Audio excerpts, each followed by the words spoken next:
The Guild is Maximum Lawyers' community of legal entrepreneurs who are taking their businesses and lives to the next level.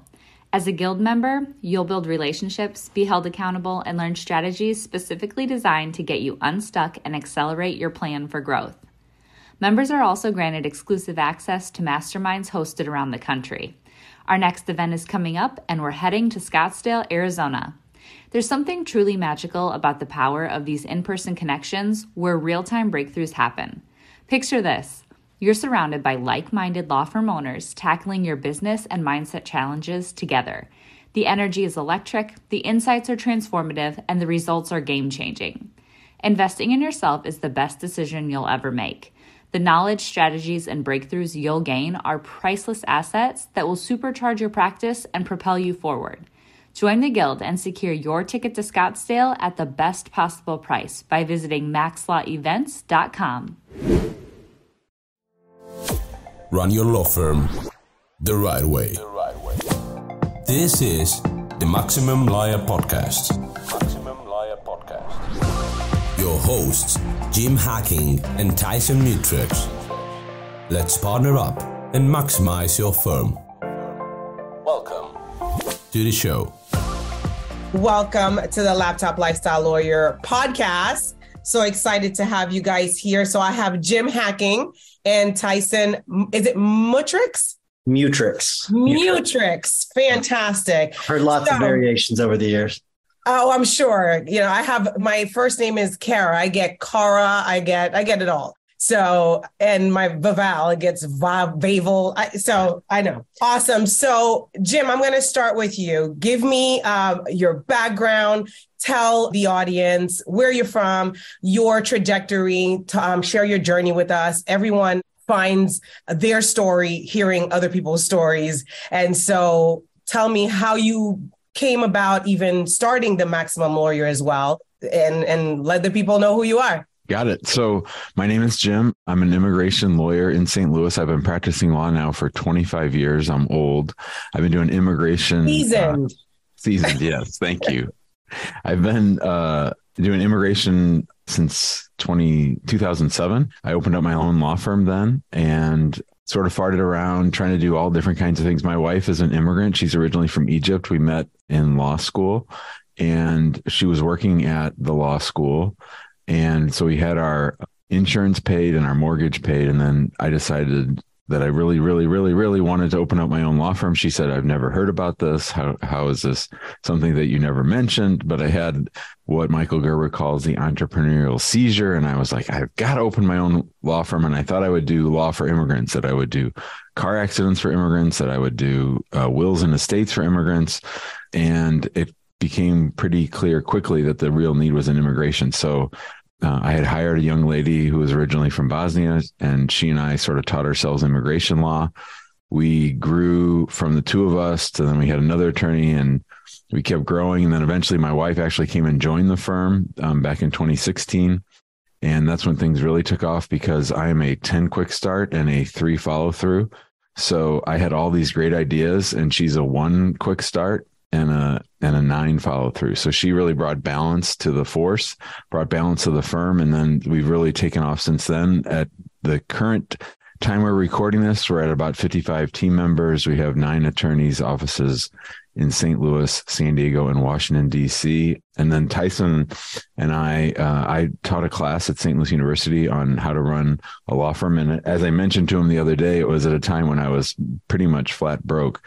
And it was right around that time that I decided to just do immigration, and niching down really helped. And so he started Maximum Lawyer because we were having these great conversations after he'd gone out on his own. And we decided to start recording them. And now it's grown into a whole big thing, which I'm sure he'll tell you about. Awesome. So Tyson, by the way, I got to pin the quick start, 9 quick start, 1. You're going to have to explain more of that because, and I know that's probably something having to do with Maximum Lawyer. And so, yeah, I definitely want you to expound on that. But Tyson, go ahead and introduce yourself. Sure. Yeah. My name is Tyson Mutrux. I've got quite a bit of a different background than Jim does. Jim, and I think that's part of my story. I've got 2 parents, neither one of them graduated from high school. And so my background's just different, right? And so, but I did always have that bug, the entrepreneurial bug. And it was a little different. Like Jim, like mine was sort of oozing out of me. Jim's, I think he kind of concealed it a little bit, but mine was a little bit more oozing out of me. And my dad, whenever I was, out of the house and everything, started a very successful business. And so I think he always had that bug too. And I think he kind of passed it on to me. But during law school, I always knew, I knew from the beginning I wanted to start my own firm. So having that in mind, I took a lot of classes like Jim's class, law practice management. And Jim did a very smart thing. He brought people into his class, each class to teach something new. And so Jim didn't do all the teaching. He did some of the teaching, but then he brought in experts to come in and teach, which I thought was a clever move. And especially knowing in hindsight what was going on at the time. Smart. It was brilliant, is what it was. But I shaped all of my classes around sort of, okay, I want to start my own firm. And then I'd worked for a volume injury firm right out of law school. And then about a year later, a little quicker than what I expected, I started my own law firm. And that at the time I was doing criminal defense and personal injury. And we talk about niching down all the time. I think if I were to go back and do it all over again, I probably would have just started with personal injury. But the criminal defense allowed me to pay the bills. And it's really interesting. We started the podcast, I think it was 2015. And Jim is right. We were having these conversations all of the time, these really good conversations. And we decided, hey, let's record these things.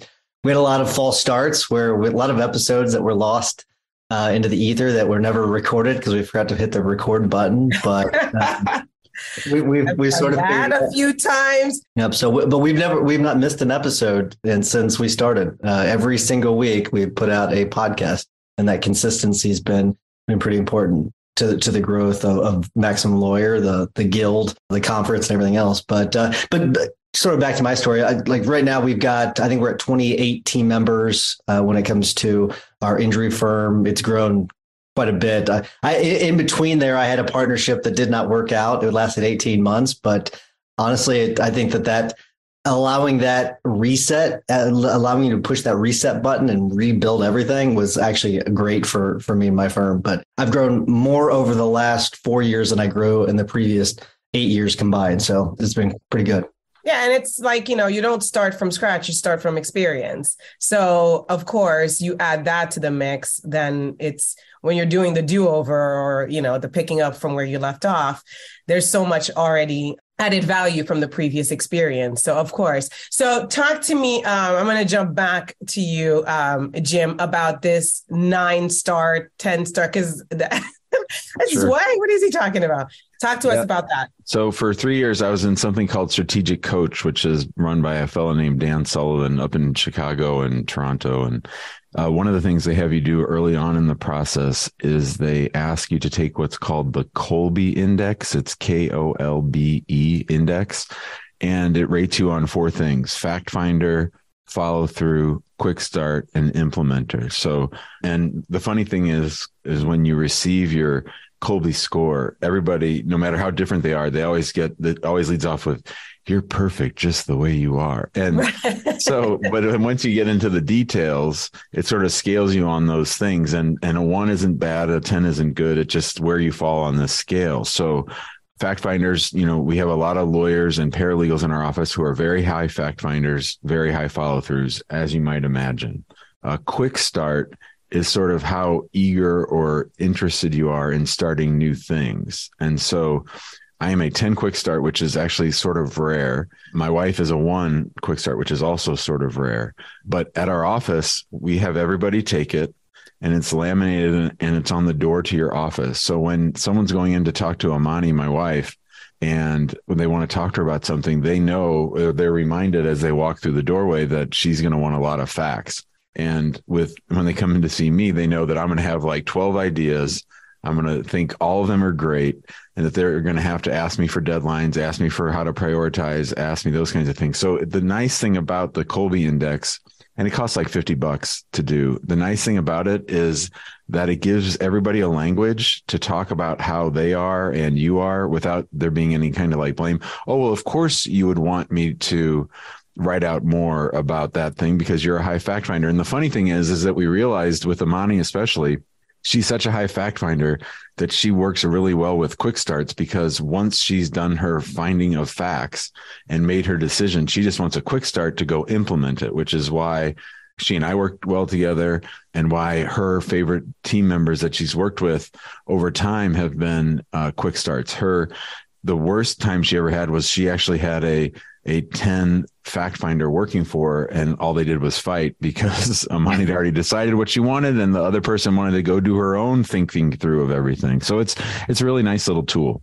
That's amazing. And I think like every entity should have something like that, so you know who you're walking into. I mean, I've done the strength finder testing and those kinds of things, understanding where your strengths are and operating out of that and delegating the rest. So I know of that method, but the Kolbe method sounds like it would just change the game for so many companies, because it's like, instead of having this assistant who just is not meshing with you, just switch, go get the other person who matches you. And isn't that in everything, in marriages and all types of finding out what relationship really works? Because ultimately your work stems from the relationships that you're operating out of as well, even within the confines of the job. So that's very interesting. And I'm definitely going to share the link to this Kolbe test, because, I think there's a lot of value there.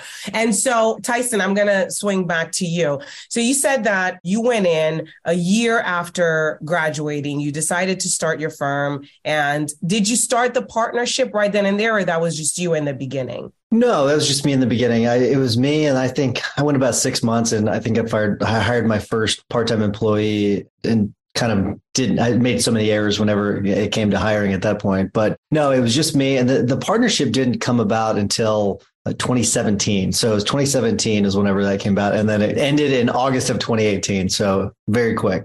Okay. And was there a reason why? Because I've had, I've been doing this for 14 years. I've had multiple offers of partnership, and I'm just so afraid of those. It's just like, I'm so me in how I do what I do. I inject Kara 100%. And that's even one of the ways that I encourage people to get into the laptop lifestyle lawyer type, delivery of legal services, is you can just do it your way. You don't have to try to be like Jim or Tyson. Just do your thing, figure out the unique things about you, the unique characteristics that would make you, and come out and bring that into the marketplace in the form of legal services. So how did you get pulled into that? So I think it's interesting. I don't think anyone's asked me that question, but I think the main, what it really comes down to is the differences in vision, I think is what it was. And I think that going in, we thought we had the same vision. We even sat down, we came up with the core values. It was funny. We started with core values, and then we never advanced to like getting our mission and our vision and all that laid out. We never did. But I think ultimately that's what it was. It's just a difference in vision for the future. And I'd say for those 18 months, it's one of the most stressed I've ever been. It really was. And I'm sure he was the same way, where we felt like we were working for each other. And I remember the day that we made the decision to end it. It was funny. Like, we were financially really well off. It was working really well financially for the two of us. And that's what was really bizarre, I think, for a lot of people to understand, is that, well, it was you were making money. So why'd you all split up?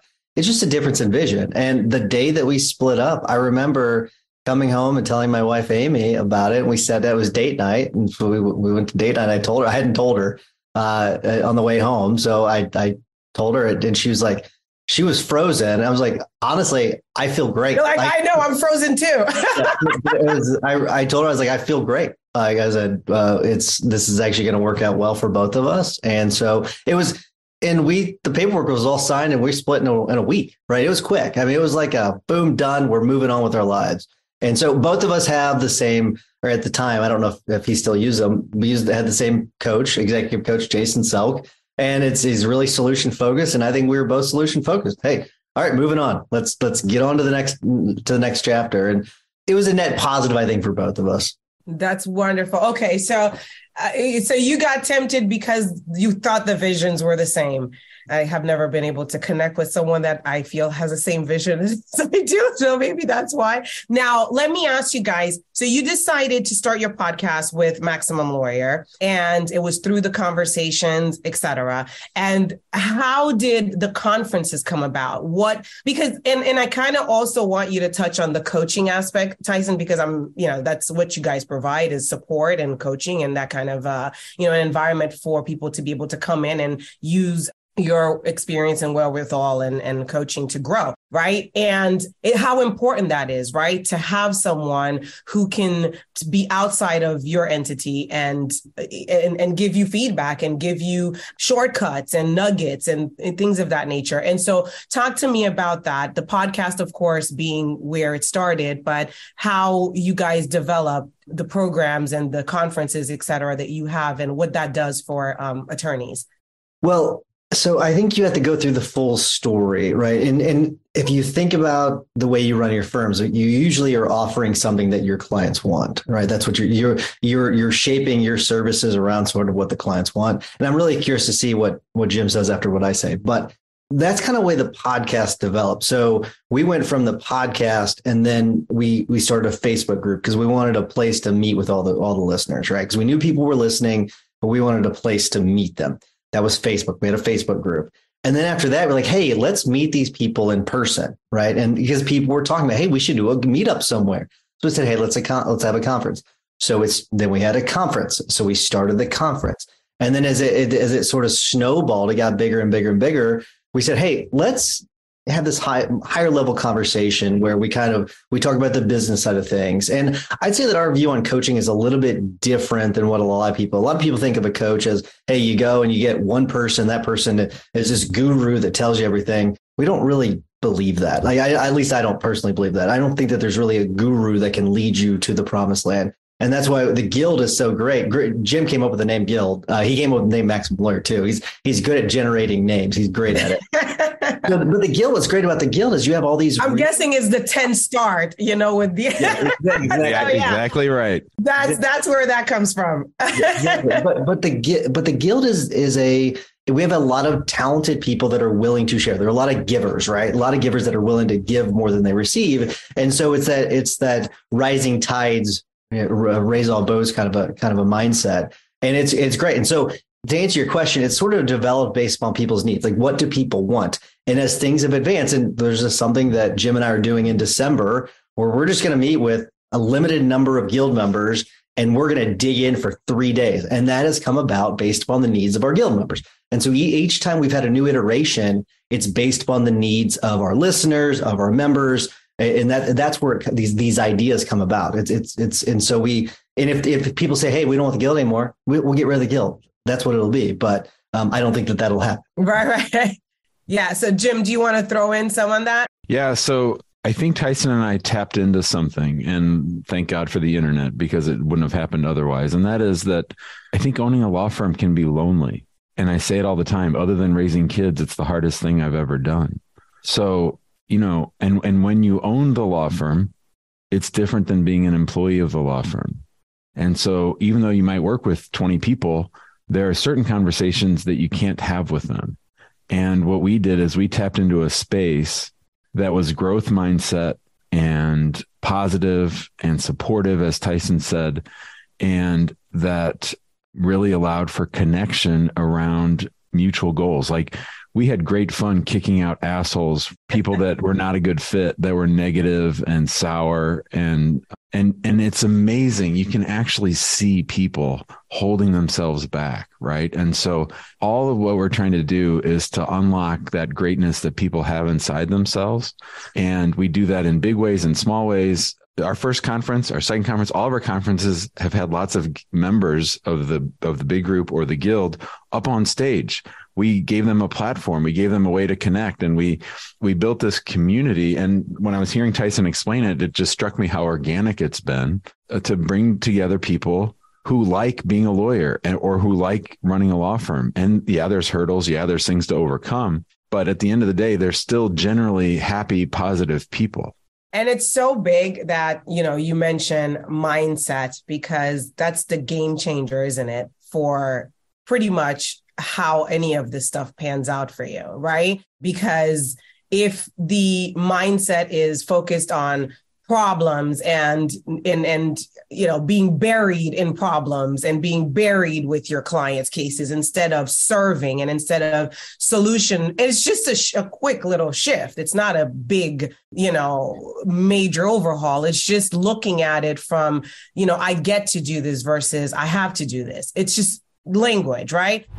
The Zapathon is back. If you're new around here, the Zapathon is the OG automation workshop. At this next exclusive Guild event, we're partnering up with Maximum Lawyer's good friend, Kelsey Bratcher, to bring you a 1.5-day automation workshop. The idea of automation is simple, right? Identify a repeatable pattern of tasks and then use technology so that business process can happen without you. But setting up that technology can be daunting, time-consuming, and even have a steep learning curve. Join us in person and you'll create automations on site that will start working for you before you even leave Austin. Join the Guild today and grab your ticket at maxlawevents.com.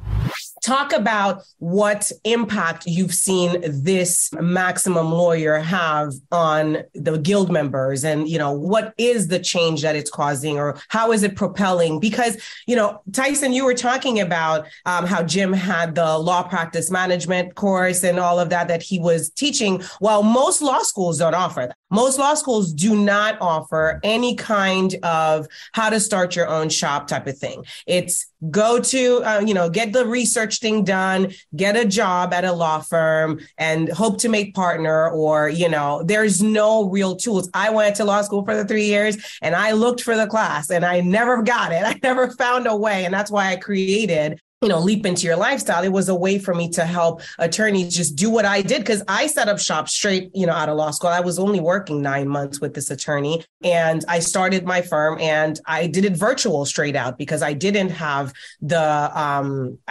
funds to do the big office and the rent. And, it was very unconventional. COVID made everything that I've done, look like this is the way to do it. But back then, 14 years ago, lawyers were looking at me like, are you really a lawyer doing it this way? So talk about that, because the listeners that we have here, many of them have virtual firms. Many of them are wanting to grow, but, what does that look like? What does growth look like? What impact have you seen Maximum Lawyer have on your members? Talk about that. So there's a lot wrapped up in that. There's loaded questions. Yeah. My questions are always that way. And it's like, good luck. Yeah. Well, just to answer your question directly, like we've seen a massive amount of growth from Guild members. It's the coolest thing to watch, seeing them go from really struggling and crying to like excelling and making 7 figures. Like it's amazing to watch. But I want to go back to the very first point, and it's about the mindset.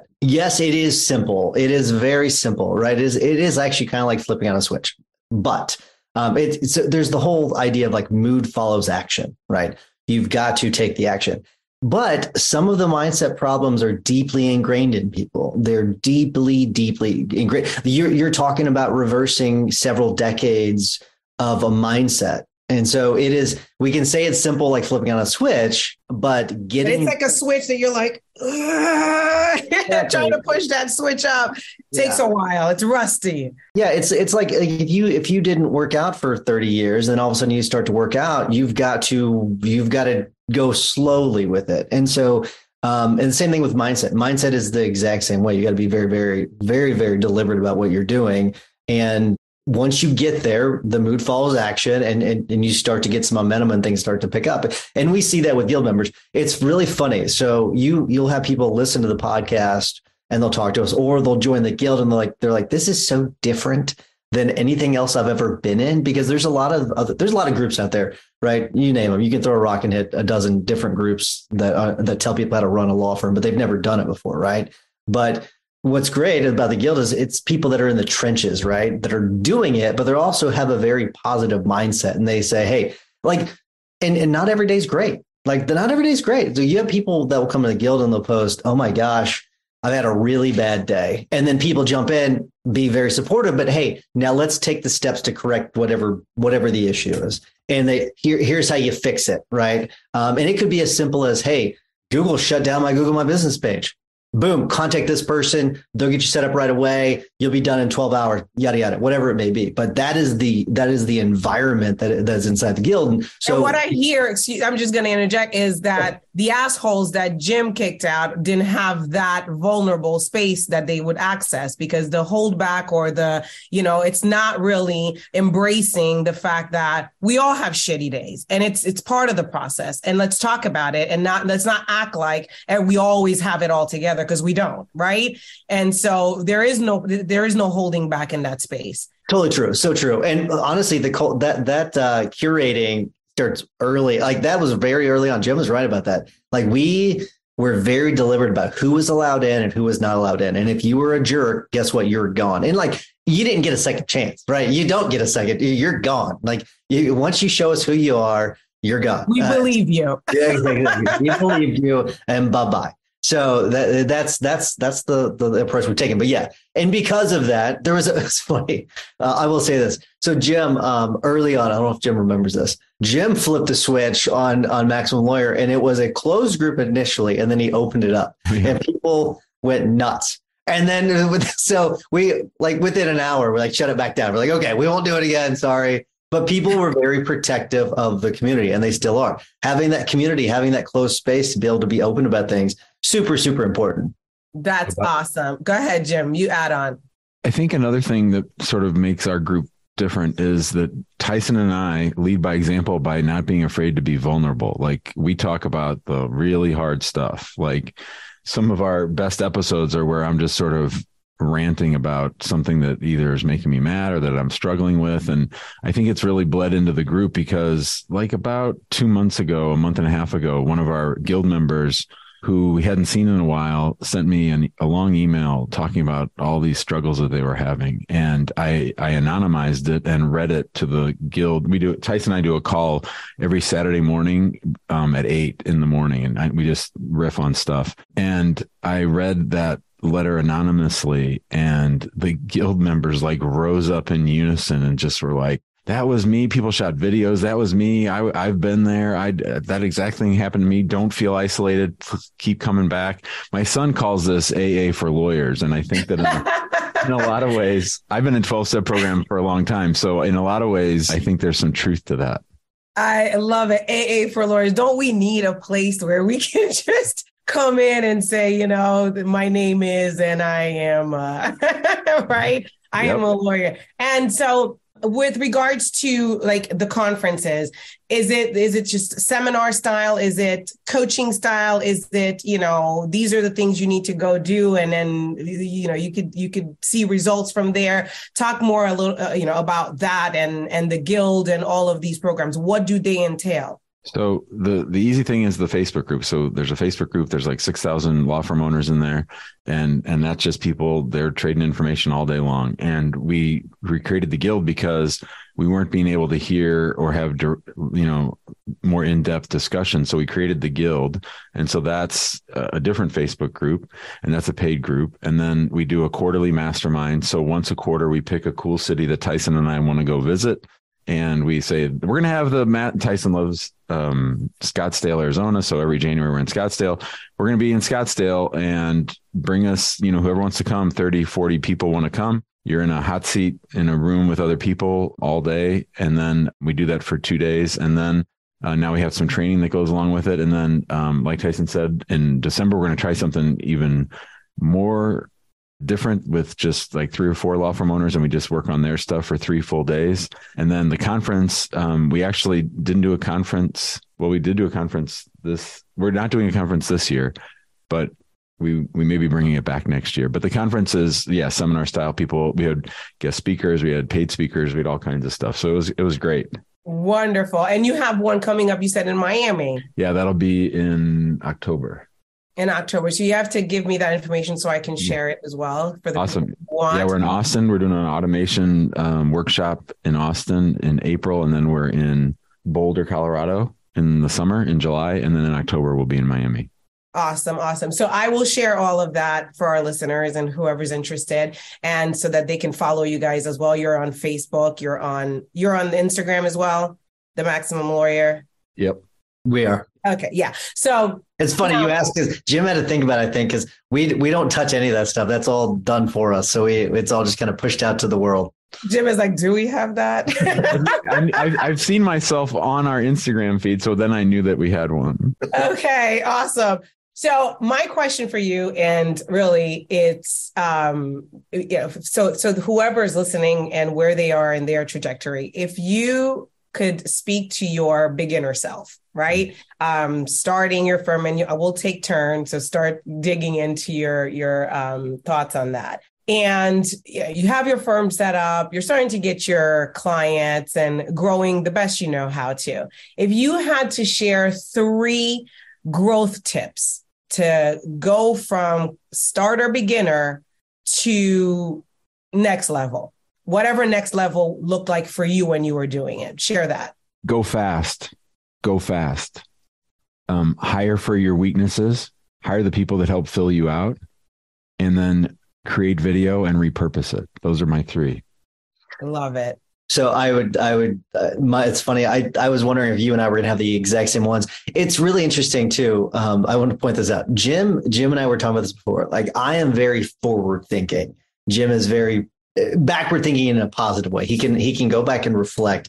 I sort of just shut all that shit down. I just go, I'm very forward thinking. So I did have to really kind of force myself to think about this, but yeah, I think it really is. You go fast. You go fast because many times people don't go fast out of fear. So you got to shut that fear down. You just got to go fast. You got to trust that it's going to work. So I would say go fast. I would definitely echo that. I was going to say my first one was actually going to be hire. So part of going faster is continue to hire. Don't stop hiring. Always be hiring. I think because that's going to allow you to go super, super fast. And then whether I'm going to change a little bit what Jim said, I'm going to say just continue to market. Like don't let that stop, because where people plateau is we were talking about this with a guild member just 2 days ago. What happens is that you market a lot at the very, very beginning. And so you start to get a lot of momentum with cases.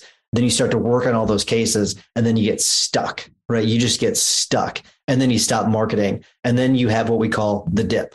And so that's what you want to avoid. You want to avoid that. And so you got to continue to market and hire, market and hire, market and hire, market and hire. That's going to allow you to go fast. Awesome. And I definitely want you to expound on that fear, because that is what stops most people from even taking the leap. And I talk about it because, I always, I heard many moons ago that fear is false evidence appearing real, but that false evidence is so real, right? And you think you're going to fail. You think you're going to hire this person and you're going to go broke because of it. You think so many different thoughts, right? How do you, and then obviously that ties into mindset, right? It's this whole believe you can type thing, but how do you deal with that? And how did you deal with that? Because many of our listeners had to overcome fear many times over in order to even be, on their own. And you've had to do that, I'm sure. And so, although you did have the burning desire from day one. So I don't know if you experienced that, but can you expound on that? Yeah, I mean, we talk about vision, but it's really, you got to know what you want. Like, you really got to know what you want. Like, do I want to work for this guy who's a real prick and that has me work until 8:00 every night, and then I don't see my kids and my wife? Do I want that? Or would I rather do all that work on trying to generate business and working on my own and trying to build my own thing? Like, which of those do I want? Right. Because that's usually what the choice is. That was my choice. That was really what it was. Do I want to sort of build my own thing? Do I want to put all those hours in really building my thing as opposed to someone else's thing? So you got to figure out what you want. Like, what do you want? And continue to ask yourself that question. Well, what do I really want? No. Actually, what do I really, really want? And figure that out. Once you figure that out, a lot of the stuff becomes easy. Like, once you actually know, hey, yes, I do want to start my own firm. Okay. How do I get business? You got to be proactive. And some of that fear might come from people that they start their firm and then they don't do anything. Like, the worst thing you can do whenever you start your own firm is not do anything. Like, you've got to be proactive. So I guess to answer your question, how did I get past it? I did know what I wanted. And then I was very proactive about it. I was meeting with people all the time. I was really shaping all of my activities around growing my business is what it was. And Jim was the same way. Like, He was one of the early adopters when it came to video. Like that's how, and I don't want to speak for Jim, but that's how he did it. He knew what he wanted and he recorded a bunch of video to get him to that point. But you just got to, I think it starts with knowing what you want. I think it really is that simple. Jim, can you touch on that? I think most law firm owners, being high fact finders, are very loath to give up control. And the reason that they don't want to give up control is because they are afraid of mistakes, and they're convinced that only they can do 98% of the things that have to happen in the law firm. And so they keep from growing because they're too scared to give up control. And mostly because oh my God, we can't have a mistake. A mistake would be the worst thing ever. I became a lawyer to try to punish people for their mistakes and to prevent them from making mistakes. And so they get all wrapped up in this control. And man, I can hear it a mile away. When someone's a control bullshitter, where they say, oh yeah, I'm happy to delegate. But as soon as they have the opportunity, they take it all back and then they get small again. And so I think the biggest hindrance to growth and to delegation is this reluctance to allow people to make mistakes, which of course you can just use to improve your systems. So you never had any holdback on hiring and just getting people involved and I knew very early that there was a lot of stuff about being a lawyer or running a law firm that I didn't like to do and that I wasn't very good at. So when I said earlier about hiring for your weaknesses, hiring for the stuff that you don't want to do or that you're not good at. I mean, that was my whole thing. So a law firm owner can't do everything. So find out what your strengths are, find out what you like, do more of that, and then let other people do the stuff that they like. Like I hated sending out bills. I would finish a case and people hadn't finished paying us. And I just didn't like the invoicing. I didn't like looking at the numbers. And I hired someone who came back later and told me, I found my purpose in life, chasing people down for money that they owe you. Right. So that's just not my bag. And there's people out there who do those things that you don't want to do. Yes. And I absolutely love that you're saying that, because ultimately I think that that's what unlocked a lot for me. It was doing that strength finder test, really focusing on my strengths and just maximizing the output in that space and understanding that if somebody can do it, 85% as good as I can do it, then I've hit a home run. And keeping them, happy also, because people only give their 85% as good as what you would do if they're happy to be there and if they're supported. And so, I know that you talked about at the beginning, having those posters on the door, really recognizing people for their strengths, really recognizing people for their better space, I guess, to work from. So can you add to that and how that has changed the game for you in the hiring space? Because I think that, being able to find the right fit, it's a skill. It really is, because especially if you're inundated with work and you're just desperate to find help, sometimes kissing a lot of frogs is part of the process. Do you have a streamlined process to identify your right support team?